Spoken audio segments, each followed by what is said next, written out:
নমস্কার, আমি ডক্টর অশোক দাস। আজকে আবার নতুন একটা বিষয় নিয়ে হাজির হয়েছি। আজকেকার বিষয় হচ্ছে নাক্স ভূমিকা মেডিসিন। এই নাক্স ভূমিকা মেডিসিন নিয়ে আপনাদের সাথে বিস্তারিত আলোচনা করব।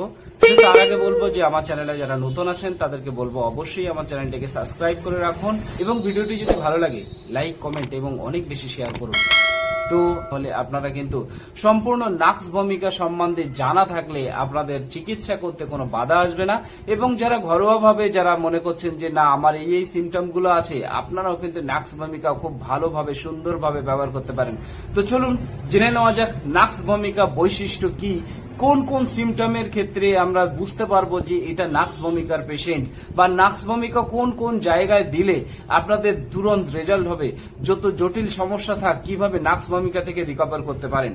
তো সর্বপ্রথম জানাই নাক্স ভূমিকা এমন একটা মেডিসিন, সেটা হচ্ছে সব থেকে বেশি হোমিওপ্যাথিতে